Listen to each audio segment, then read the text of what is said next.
Okay. Good afternoon, everybody, and welcome. My name is Mariema Chiadou, and I am the head of the funding agency at the Research Institute for Solar Energy and New Energies in Morocco. It's a great pleasure for me to convene this panel on the impacts of COP21 and COP22 on investors' thinking. We have a very distinguished panel with us today to discuss this topic. So, going from my right, Mr. Nicolas Danois, a policy advisor on climate change at the Ministry of Foreign Affairs and International Development, France. Professor Anthony Nyong, Senior Manager for Climate Change at the African Development Bank. Mr. David Cunningham, Clean Tech and Renewables Financial Analyst at Square Energy. Mr. Charles Allison, Partner at ERM. Mr. Dan Dorner, Senior Energy Analyst, Directorate of Sustainability, Technology and Outlooks at the International Energy Agency, and Mr. Mohamed Amin Houman Loudi, Regional Director of North Africa at ENGIE. So here is how the next hour is going to go. I will start with a very small, very short introduction just to replace the topic in its context and to raise up some ideas. And then the panelists will go first and we'll open it up for questions. So, adopted by 195 countries, officially signed by 177 and ratified by 17, the Paris Agreement aims to limit the overall global warming to less than 2 degrees Celsius. And given that we have already reached 1 degree Celsius warming, this will require a significant rise of commitments by 2030. Along the formal agreement, a large number of commitments for actions to reduce emissions were made by countries, cities, companies, and investors as well. So the COP21 was indeed the COP of decision, and it has now passed the torch to the COP22, which is already called the COP of implementation or the COP for action. The COP22 is focused on technology transfer, know-how transfer, capacity building, innovation. It's the COP of men and women, with a special focus as well on gender and climate change. It is the COP of Africa, which has little responsibility in climate change, suffers the most from its consequences, and is tomorrow's polluters, considering its tremendous development if measures are not implemented from the start. Well, when we think about development, we indubitably think about investment, and investors have a key role in the implementation of the Paris Agreement. Hundreds of investor representatives participated in the various events on the sidelines of the COP21. The outcome of the latter sure offers a great opportunity for investment in new low-carbon technologies, for example, which are destined to grow significantly, but it also comes with significant challenges for investors. So what are the impacts of the COP21 and the upcoming 22 on investors' thinking? We will start with the intervention of Mr. Dan Dorner from IE. Brilliant, thank you. Just to try and set it into a little bit of context, I think, we start with the basics that hopefully everyone already knows. As the source of more than 2/3 of global greenhouse gas emissions, the energy sector must be at the very core of action to tackle climate change. And that's why we at the International Energy Agency devote so much time and effort to analyzing the interrelationships between the energy sector and its impact on climate and what more can be done to help address this major global issue. Now, the COP21 agreement, the Paris Agreement, really, it's not understating it to call it an historic agreement, and one for which the French presidency certainly deserves huge credit. Over the course of the previous 20 COPs, probably the most consistent outcome over that 20-year period was that global greenhouse gas emissions continued to rise. The outcome, the agreement at COP21, at last we can see a path towards changing that. And to look at just one important element coming from COP21, we've analyzed in detail the so-called nationally determined contributions, which came from all over the world. Nearly every country on the planet, for the first time, making a commitment to tackle climate change. Just one of the reasons this was a historic summit. So we've analyzed these and looked at what it means for the energy sector. So where do these commitments take the energy sector, and how might this impact investor thinking going forward? Well, probably the first point to make is that by far the most common policy actions referenced within these commitments relate to either renewables deployment in the power sector or the increased deployment of more energy efficient technology. So in terms of the suite of policy tools that governments have at their disposal, industry can see that these are the ones that they are prioritizing first, at least in the near term.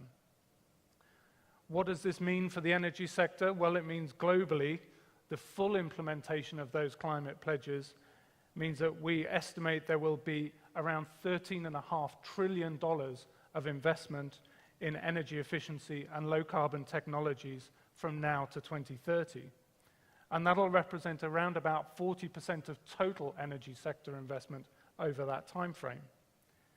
We see that the climate pledges will slow global energy demand growth, in particular, and unsurprisingly, led by a slowdown in growth in fossil fuel demand, but even spread differently across the fossil fuels, with natural gas in a relatively stronger position. Renewables continue their strong growth and collectively increase their share of the global energy mix from under 20% to over a quarter by 2030, which in terms of the global mix, just shifting by 1% is a really big deal. So this is very rapid growth for renewables. And we project that renewables collectively will be the #1 source of power generation on the planet by 2030, overtaking coal. And looking globally in terms of emissions, we estimate that based on these COP21 commitments, countries today accounting for around half of global economic growth will by 2030 either see their greenhouse gas emissions have plateaued or already be in decline. Now, with regards to a couple of important trends with regards to energy development in Africa, we see more and more people getting access to modern energy over the time frame of the COP commitments, even though many of the COP commitments do not specifically per se target energy access within them. We see energy use becoming increasingly efficient across Africa, both in terms of moving from relatively less efficient to more efficient types of energy, and moving from less efficient to more efficient types of energy-using devices, be it in transport, industry, household appliances, and elsewhere.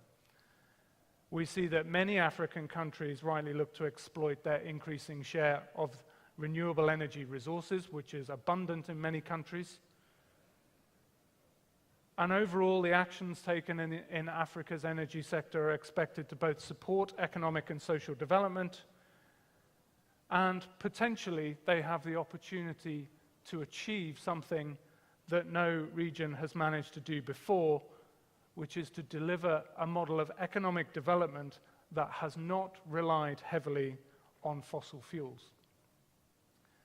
Now, that can all sound rather positive as an introduction on the impact of COP21, but actually when we wrap it all up, there's another kind of punchline that's really quite important for all of us, which is that from our analysis at the IEA, we see that when you take all of the COP21 commitments together and all of the preceding climate commitments made around the world, and if you implement them all fully, then the temperature increase that we see coming out of that is estimated to be around 2.7 degrees Celsius.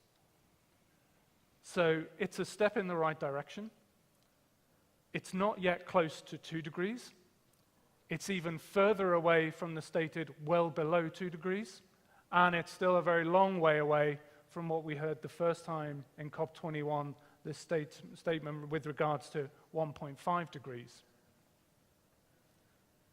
So the COP21 commitments really are the start of a process that hopefully builds both trust and forms a basis from which to build ambition.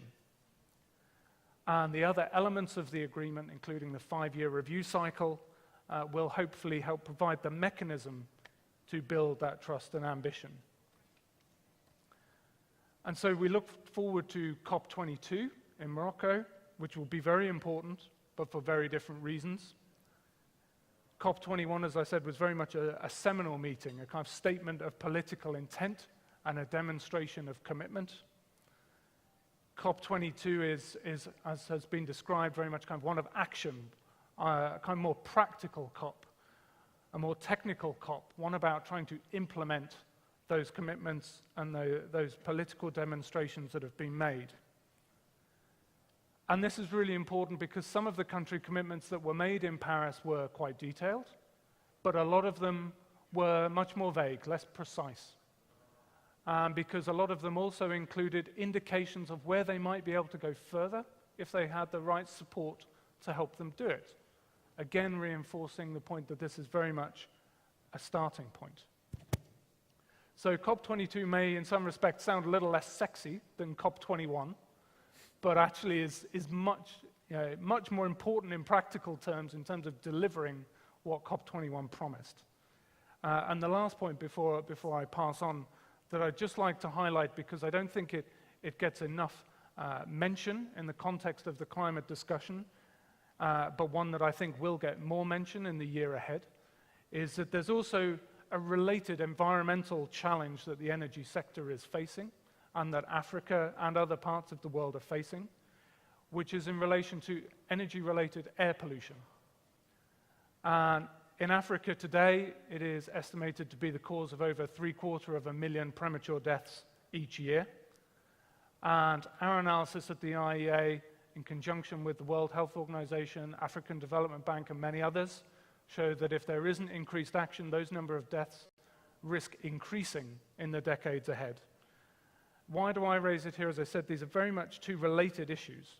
Climate action in many countries, one of the key political drivers is actually about taking action on air pollution, something that communities and populations feel every day and want very rapid action to be taken to resolve it. The second reason why I raise it is because actually in a number of countries, if they're not careful, while there are a lot of complementarities between climate action and air pollution action, there is also the risk of tensions between the two. There is a risk of taking positive action on climate change, such as with bioenergy, such as potentially with increased use of diesel fuel, which actually in terms of air pollution can make the situation worse in your communities. And so you can be trying to solve one problem and just make another a lot worse. So while I know it's not the subject of this discussion, I think it's an important one that we need to recognize that in taking action on climate change, we also need to be doing it in a way that doesn't make air pollution worse. And to this end, actually, the International Energy Agency next week will be launching to the international press its first ever report on this subject to try and raise it up the political agenda and try and get more action taken. Thank you. Then maybe we could have an intervention from Mr. Anthony Young. Yeah, thanks so very much, Dan. You've raised quite important issues. We've seen a gradual build-up in interest demonstrated by private sector over the past COPs. That of COP21, I can say, has been the highest, has been very unprecedented, because the organized private sector has really come to realize that climate change, even though negotiated at the public level, at government level, basically has very strong implications for them in terms of the impacts on their assets, in terms of the opportunities that they stand to derive from this. We all know that it's estimated that about 75% of the climate financing that we need to drive these global emissions we're talking about and build adaptive capacities in very vulnerable countries will come from the private sector. Not only that, everyone is looking up to the private sector for innovations. Like Dan has said, the present commitments we've made show that we are far from being within 2 degrees, talk less of being well below 2 degrees. Present practices and technologies won't cut the deal. There is therefore the need for innovations. And I'm glad that a lot of what is happening at this forum today is about innovations. We're seeing many innovative practices, people who have things to offer. That's really what the private sector is going to be bringing to this. Like he said, COP21 came up with a deal. Basically, this was national low carbon development plans. The nationally determined contributions are basically national low carbon plans.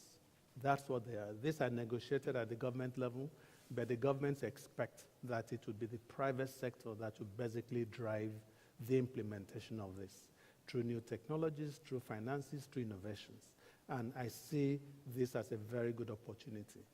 Virtually every country, every assessment we've done has prioritized energy as one of the quickest ways of getting us below that, well below that 2 degrees. We've done a very thorough analysis of the 53 INDCs of African countries, and every one of them has prioritized energy. Although the energy that we see, today's energy or today's carbon emissions are not largely from the energy sector per se. They're largely from forestry, land use, agriculture, and so on. But if you look at it, it's energy related because this is fuel wood, biomass, cutting trees for biomass, for fuel wood, and so on. So it's basically poverty-driven emissions related to energy. If it wasn't about poverty, they probably would be looking at other forms of energy. So it's there. And having looked at this, most of the African countries have also prioritized energy as being integral to their adaptive capacities, to being able to adapt to the impacts of climate change. So energy plays a very central role in the NDCs of African countries. What does this therefore mean? It means in a continent where over 600 million people don't have access to clean energy, over 700 don't have access to clean cooking solutions. As Dan has said, about 600,000 die every year. And these are women and children just trying to prepare decent meals for their families, dying of indoor pollutions. There is a lot of potentials there for investors. This is a 10 billion per annum investment opportunity to be able to meet the demands. I do not see any African country where any investor would go to invest on energy and lose. We don't have it. We don't. So whoever comes in, invests there, is sure to basically win. So when we look at the INDCs, basically is the compact that we've had that will allow private investors to come in.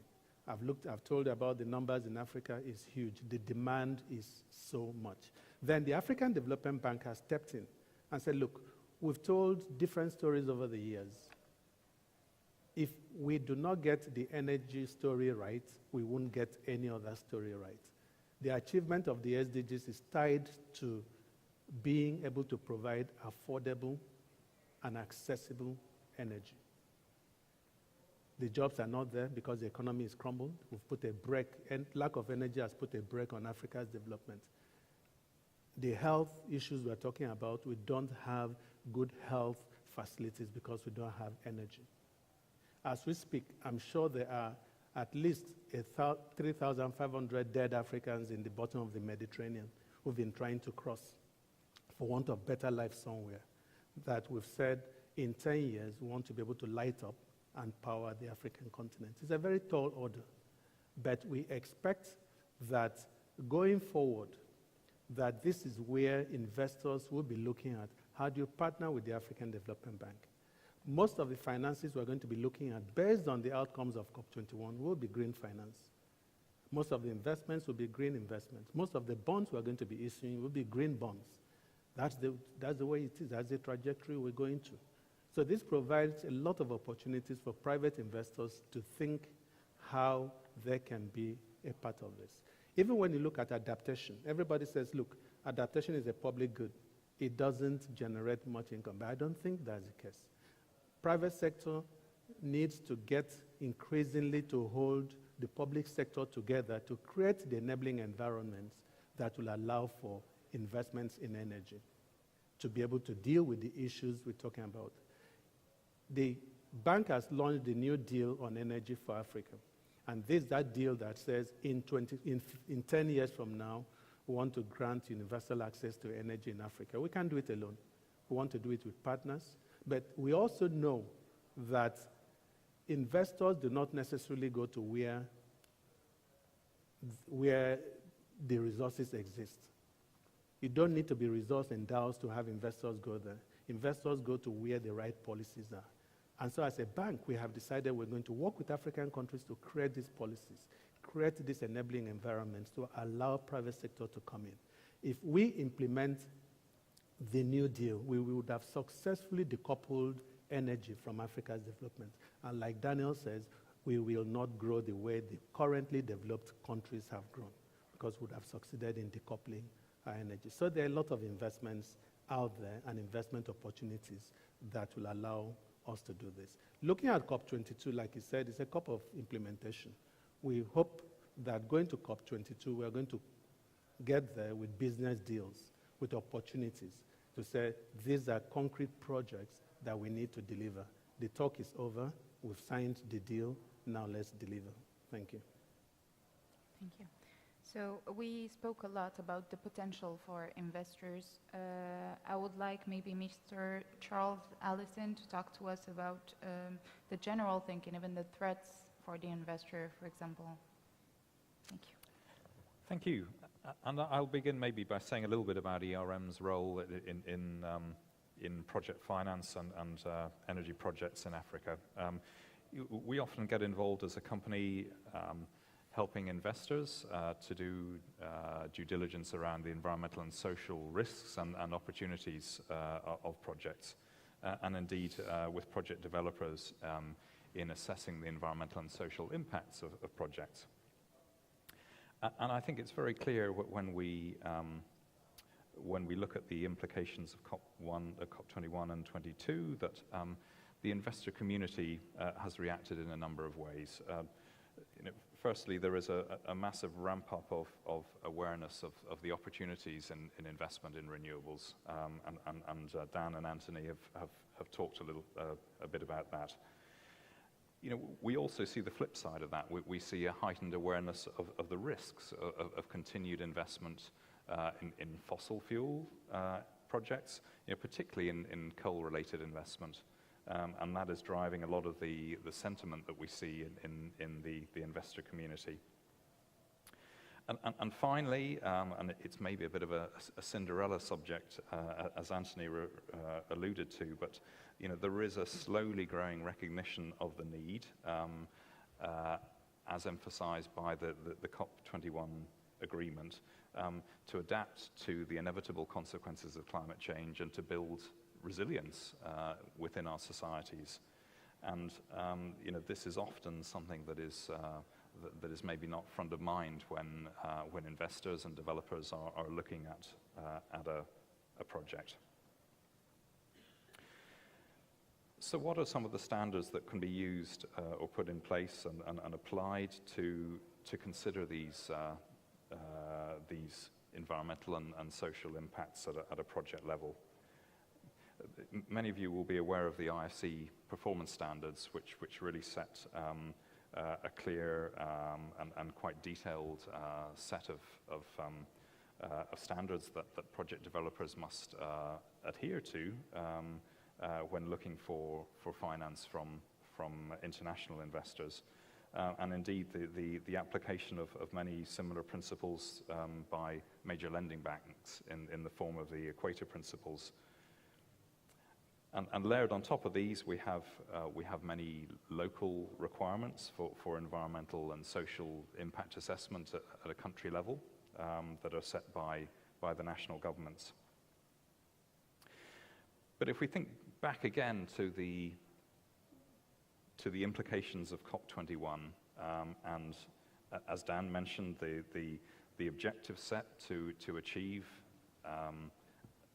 an emissions trajectory that will deliver no more than 2 degrees centigrade, and the INDCs that have been put forward by the African nations, that there is certainly a need by project developers to consider, are their projects actually going to align with these INDCs? Are they aligned with government policy in terms of the greenhouse gas emissions that they will result in? Are they aligned with a 2-degree pathway or even a below 2-degree pathway? And often in the case of renewable projects, we know, yes, the answer is yes. But often those benefits aren't necessarily quantified and brought forward. For fossil fuel power, often the answer is maybe and maybe not. If we look at the continued investment, as indeed there will be in Southern Africa, in coal-fired power going forward, there is a real question in investors' minds whether this is consistent with an INDC pathway, and particularly whether it's consistent with a 2-degree pathway. And there's a need within the project development process to be very clear about what are the impacts. And that is a need that needs to be clearly met, firstly, in order to access finance, to be fit for finance. Secondly, it's a need that needs to be met in order to satisfy the local and the national stakeholders who will inevitably be consenting for a project. And we often find through our work that developers are often thinking about these issues of greenhouse gas emissions relatively late in the day. The environmental and social impact assessment is often conducted once the project has been defined, once the technology has been defined, and it leaves little room to actually consider options around the technology. Is the plant subcritical or is it supercritical? What are the options for greater efficiency? What indeed are the options that could be renewable or lower carbon project altogether? So a need, I think, to bring forward the consideration of these issues much earlier in the project origination and development process. Secondly, I'd like to talk a little bit about the climate adaptation topic that Anthony raised.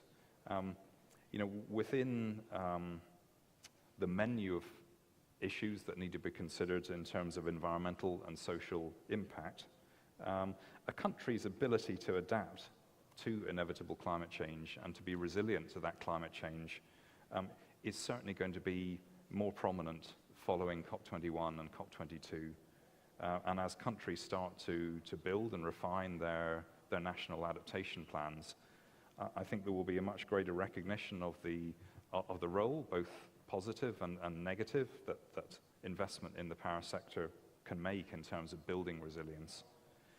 And I think for project developers and investors, a need to gain a greater understanding of what power sector projects mean in terms of a country or a region or a locality's ability to be resilient to the climate-related shocks that will inevitably come. And the final point that I would like to make is bringing this back home to the projects themselves. Dan put forward the well-known statistic that even given delivery of all of these INDCs, we are heading towards a future of 2.7 degrees of warming, and we're currently at 1 degree, and we can already see with 1 degree we have much greater uncertainty in terms of climate patterns. We have drought, we have flood, we have wildfire, we have many climate-related variables that we haven't seen in the past, and they're more severe and more frequent than they have been. And so I think project developers really need to be understanding, okay, what is the impact of a changing weather baseline or a changing climate baseline on the ability of those projects to deliver reliably over a 20 or a 30 or a 40-year project lifetime, and to factor that into not only the project design, but into the ongoing management plans for that project. And I think only doing that And by doing that, will we achieve the outcomes of greater resilience that COP21 is looking to achieve? Thank you. Thank you, Mr. Allison. Mr. Danois, if you have something to add, please. Merci. I think this is an incredible time to be talking about COP21, COP22, energy in Africa, because we're literally halfway between when we decided to, all of us, to engage in a low emissions, climate resilient development path, and the COP22 when we'll have to assess how these commitments, how this motivation has started to be implemented. So we're under quite a lot of pressure. I think investors, or at least the way the COP21 presidency saw it, investors, even before COP21, were keen to get signals as to where governments wanted investments to go. And the business dialogues that we organized in 2015 helped send those messages to investors and companies as to the importance of the low emissions, resilient development trajectories and the fundamental role the private sector would play given the targets we set and the importance of providing finance, especially for developing countries. So the COP21 sent a signal. It sent a signal, I think, and this has already been said, on renewable energy. It will be at the heart of the fight against climate change. And as was just pointed out, to a certain extent, it will be at the heart of the fight against climate change in terms of adaptation. It also sent very strong signals in terms of energy in Africa. I think the New Deal on Energy for Africa sort of preceded that when President Adesina announced it in September 2015. But the Africa Renewable Energy Initiative launched at COP21 was, I think, quite a firm commitment by both African leaders, heads of state, and donors who pledged $10 billion to reaching the initiative's 10 gigawatt target by 2020. So for those who don't know, the Africa Renewable Energy Initiative aims to provide 10 gigawatts of additional renewable energy capacity in Africa by 2020 and 300 gigawatts by 2030. So this was the signal we sent at COP21, that African leaders want to develop renewable energy and that donors are around to sponsor, to help that implementation. Where are we on these commitments? And what is the role of the private sector? I think with the great help of President Adesina, a delivery unit is being set up at the African Development Bank to implement the Africa Renewable Energy Initiative. It's a light mechanism, but it has two fundamental roles in Madame Royal, the COP21 president's view.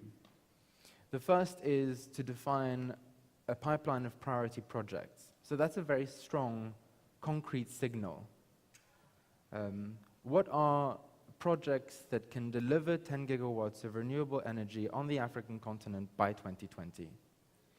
The second, and I'm simplifying, but the second is more transformational, quote unquote. It is to reflect, based on donor experience, private sector experience, government experience, what needs to be done, what regions need to be covered, what technologies need to be developed, what capacity needs to be built to reach the 300 gigawatt target, which is much larger. And so the idea would be to have conclusions that everybody can draw from, and certainly donors are looking forward to getting them. What we see, apart from the Africa Renewable Energy Initiative, and I'll come back to it, is a growing climate and energy nexus, this sort of dialogue happening between experts on energy in Africa and experts on climate change in Africa. Within the Climate Change Convention framework, the technical expert meetings that happened between energy experts, energy efficiency experts, renewable energy experts in Bonn at the negotiation sessions, the various side events. This is a signal, and I think companies actively take part. This is an opportunity for investors to link up with a process, the official process that will deliver on the Paris commitment. But more and more, both investors and governments are talking about climate change and energy in both climate change and energy settings. At the Africa-EU Energy Partnership Forum in Milan in May, or at the Sustainable Energy for All Advisory Board just recently in Brussels. And that was an interesting experience for me, because this is a setting which gathers both governments, international organizations, and the private sector. And the idea was to place SE for All at the heart of both the 7th Sustainable Development Goal on energy and the Paris Agreement, and in particular INDC implementation, of which, all of which contain energy. What government said was excellent, and we'll align our funding. We've already started to doing it. France is doing it by committing, for instance, to 2 billion euros to renewable energy in Africa between now and 2020. The private sector had two messages that weren't entirely the same. The first was, yes, but this is great. You're giving us the signal we expect, but at the same time, how do we work better together, and especially in Africa, where markets aren't all that simple, to be honest?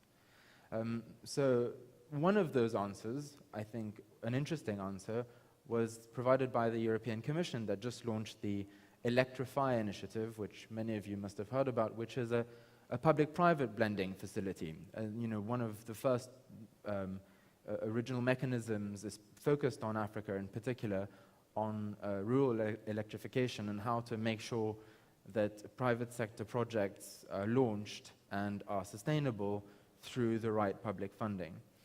And then other private sector participants said, yes, but we don't always want to invest with the help of the government. We'd quite like to enter markets on our own. And for that, as Anthony said, you need the right framework, you need the right political priorities, you need the right regulations. And so that's something we're happy to contribute to, but that's something that you need to do at government level as well. So basically, COP21 sent the right signals.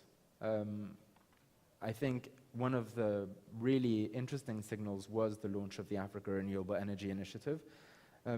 But there's still quite a lot of work to be done on developing renewable energy in Africa with investors. And that dialogue can take place within the Africa Renewable Energy Initiative. It's certainly taking place in the corridors here.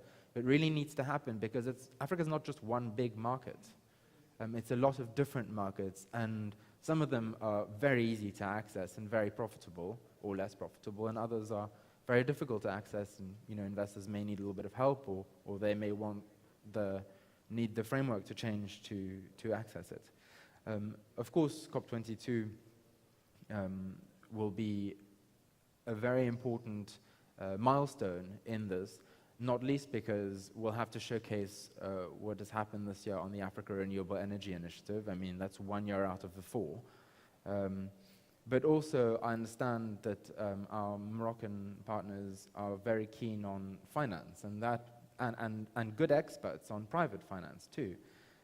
If you talk about renewable energy in Africa, I think Morocco is one of the leading examples.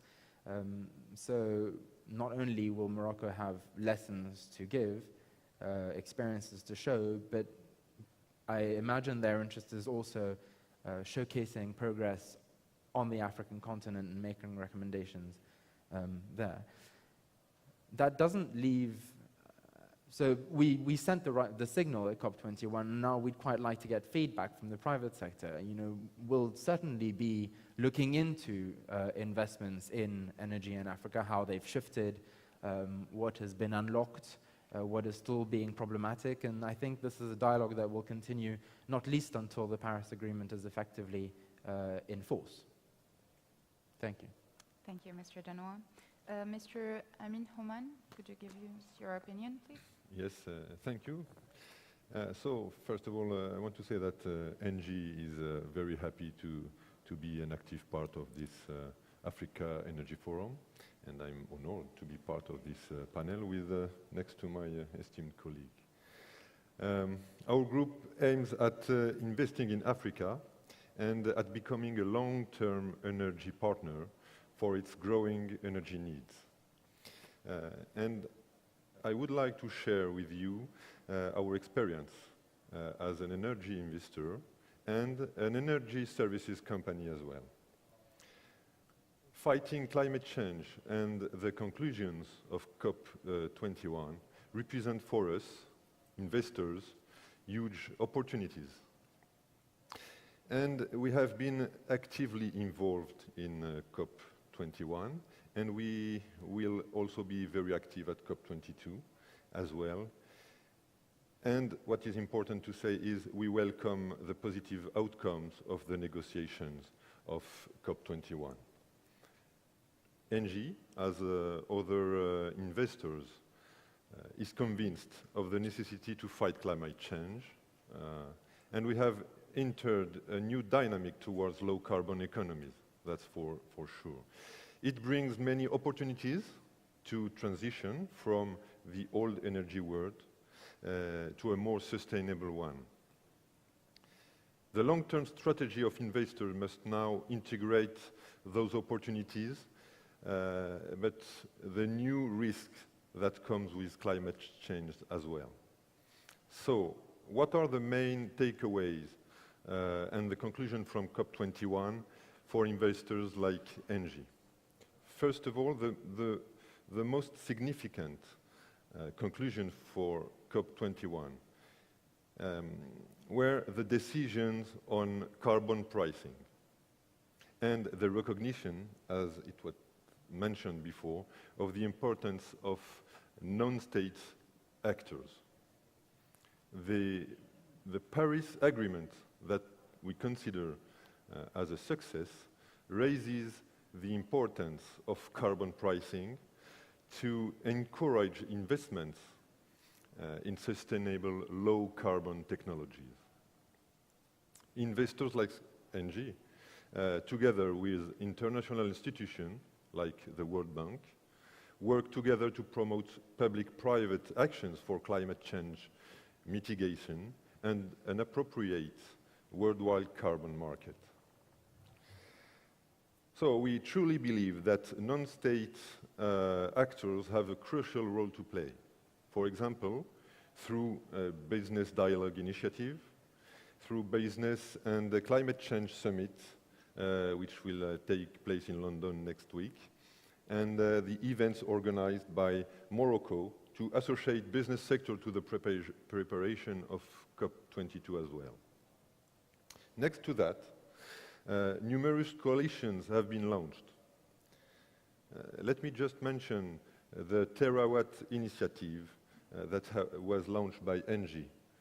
It aims at creating a framework and a dialogue between governments and organizations to develop 1,000 gigawatts of additional capacity worldwide by 2030, which is a huge capacity. So, on that basis, we commit with material objectives and seize the related business opportunities. As an international IPP, we have committed ourselves to significantly reduce our CO2 emissions, 20% by 2020 compared to 2012. Our strategy to invest in renewable is in line with the conclusion of the COP21, and has been reinforced. And I want to emphasize the importance of course, renewables, but energy efficiency as well. We want to be amongst the leaders of the world energy transition, and especially in Africa. And in Africa specifically, let me to mention some of our current projects already in operation or under construction. For example, we have mentioned before the example of Morocco in renewables. We are involved in the Tarfaya wind farm in Morocco, which is about 300 megawatt capacity, the largest wind farm in Africa, with our partner Nareva. We are also involved in two projects in South Africa, the wind farm, about 100 megawatts as well, and the K2 CSP, 100 megawatt for CSP in South Africa. And solar PV as well in South Africa, about 20 megawatt. And we have a lot of projects under development in Africa, and especially in Egypt, for example. So through our internal investment fund, Rassembleur d'énergie, we also invest in access to energy projects in countries like Ghana and Tanzania. What about the COP22? We think that investors like ENGIE need to be part of the preparation of the COP22, as we have raised before the importance of the private sector in that field of international meetings, and in particular for Africa. As we have a strong presence in Morocco, we will ensure the continuity of our involvement between COP21 and COP22. Leveraging on the organization of COP22 in Morocco, we want to promote some high priority topics for access to energy, development of renewable energy, of course, and the promotion of energy efficiency, and then partnership with local actors. And on the financing side, we will keep on supporting the development and the access to innovative financial tools. So that's what I want to say in an introduction. Thank you very much. Thank you, Mr. Ullman. Then we could go to Mr. Cunningham, please. Thank you. I'm David Cunningham from Secure Energy. Quickly about background to our business. We're a global renewable energy consultancy business, and we deal with renewable investors in infrastructure projects every day. And since the COP21 announcement was made and confirmed late last year, the thing that I've clearly seen is that the investors that are comfortable in investing in wind and solar are now moving to the next stage, which is demonstrator projects, which is looking at things like CCS. And although the UK government have abandoned their ambition in CCS, we're actually seeing private money being deployed in applications for CCS, carbon capture and storage.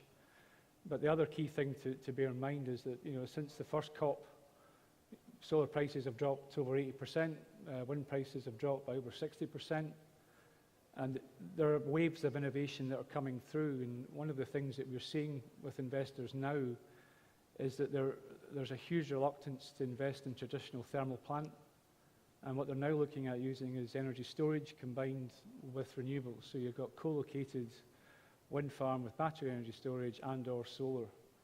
And one of the things that we see from the supply chain is, if you look at the large battery manufacturers, it's history repeating itself that we've seen before in solar. The solar industry was spawned from oversupply of semiconductor chipsets that were then recycled back into silicon cells for PV. We're now seeing a plateau in terms of consumer electronic consumption, and therefore the consumption of batteries and use of batteries. We're now seeing cell deployment and cell configuration for stationary applications. So if I look at the levelized cost of battery energy storage today, we're about $140 a megawatt hour of capacity.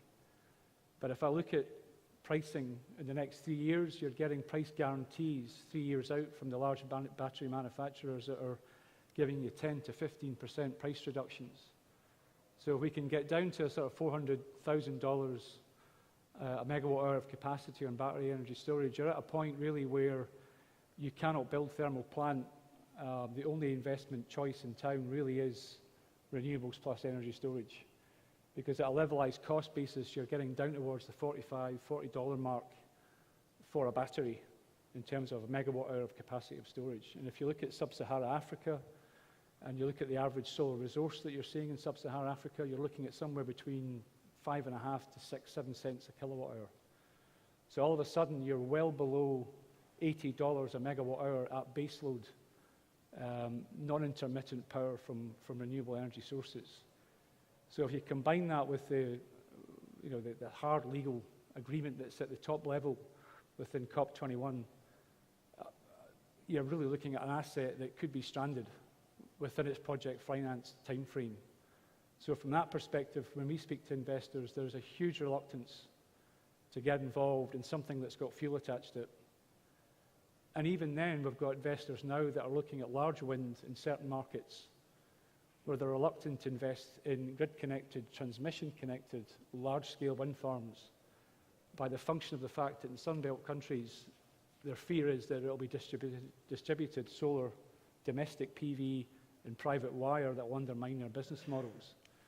So COP21 is a major force in terms of innovation and support for capital that will be deployed in these assets. But fundamentally, I think the big change that we're seeing in the market right now is in the storage markets. And I think that's where we see the next leg of development in renewable baseload power. It's the only source really for investor choice. And we also see a big carbon reduction commitment coming in mobility. And mobility is an area that's fairly not well understood. And there's good reasons for that, is that if you look at Model 3 sales, you're looking at over 40 gigawatts of load in terms of Tesla's Model 3 deposits that were put down in the first few weeks of that particular model becoming on the market in 2017. So what we're essentially seeing there is that in Sunbelt countries, it is the only choice that's going to be made available. You've now got the likes of VW saying that they'll have 20% of their fleet within 5 years will be EVs. Yet if you look at BP's energy roadmap, they're saying by 2040 it'll be less than 12% market penetration from EVs. So for the first time, I could say with some confidence that the market is poised to move on to the next level. And I think that energy storage in a continent like Africa, where more than 3/4 of the population live in rural locations, there is simply no point in putting up poles and wires and transmission networks and distribution networks to supply that market. And fundamentally, the technologies are becoming available in a very, very short order. I think you'll see battery prices coming down to those kind of $400,000 a megawatt hour that we're seeing in the market. But in terms of COP22, in terms of the commitments that are there, if you look at the INDCs, they've not really been hardened up yet. We don't know how we're going to apply them. We don't know whether it's going to be transport, whether it's going to be heat, whether it's going to be power, how that's going to be allocated out, whether they're going to give grants to certain industries, whether they'll be given credits to certain industries. What does the carbon price look like? There is great uncertainty surrounding that in the market right now. So for me, there are two streams. You've got the people that have been investing in renewables for a long time are now moving to the next level, which is renewables plus storage. And then you've got the switch from the fossil fuel producers, the likes of Total and Shell, that are now waking up to the idea that they have to look at a carbon light roadmap to their business model. And we certainly see that in our parent company at the Wood Group. So I'm reasonably optimistic about that, but if you look at the emissions pathway that we're on, we're at 2.7. The United States would need to double its emissions reductions commitments to 2030 if it was going to hit the 1.5 degree warming target.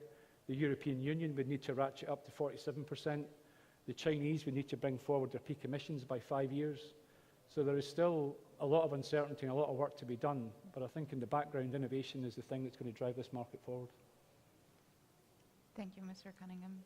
So I think it's time we opened it up for questions. If you have any, please do not hesitate. No? Please.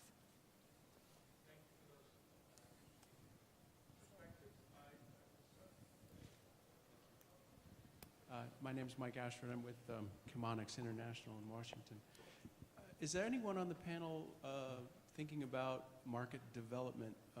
It's working in the development sector, it's always very challenging to face the raw economics of the viability, for example, of renewable combined with storage in terms of the IRR or the project economics, so to speak, and matching that to the lack of developed markets.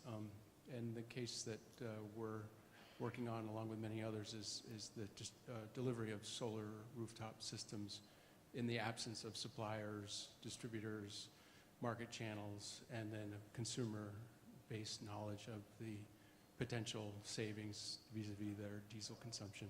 So that could be a 20 or 30-year challenge in developing market channels, and even when something at a levelized cost basis could be a logical investment in the front end. I'm just wondering if anyone could comment about the development of the actual markets for these technologies that can solve these problems. Thank you. Please, Mr. Cunningham. On the where we're deploying, for instance, energy storage, it's displacing diesel. So that's a hybrid system where invariably the prices that we are seeing by the consumers paying somewhere, it depends on which region we're in, but the averages I'm seeing is somewhere between the high 20 US cents up to the mid 40 US cents per kilowatt hour. So in the regions where we've deployed solar plus storage, we're somewhere between 40 and 50% lower than the diesel that's there. So effectively what we do is we switch off a number of the diesel gensets. We leave some diesel gensets in situ, we run them at full load, and we match that up with solar plus batteries. So that's a fix that we're doing right now.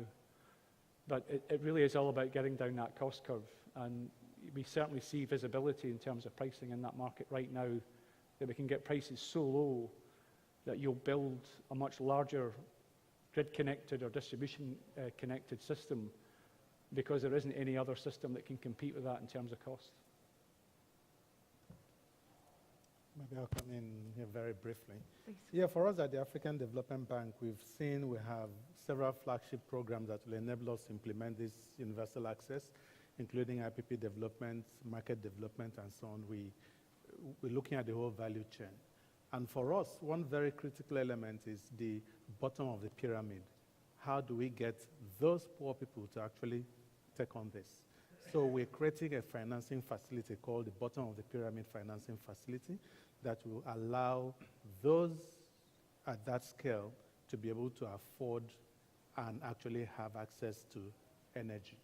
It might be cheap in very many places, but honestly, on the African continent today, it's not as cheap as you would see in other places, because the risks involved, the premium, all manner of things get loaded. Before you know what is happening, it becomes quite high. So we're working on that market, providing risk guarantees to people to say, look, we are here to support this, and we are making sure that that last mile connectivity is there, because that's ultimately where that consumption will take place. Thank you. Any other question to our panelists? Okay, then maybe we can close off the session. Thank you very much for being with us. And there will be the African Renewable Energy Forum, which will be organized in the sidelines of the COP22 in November in Marrakesh, and we all hope to see you there. I wish you a nice end of the day. Thank you. Thank you.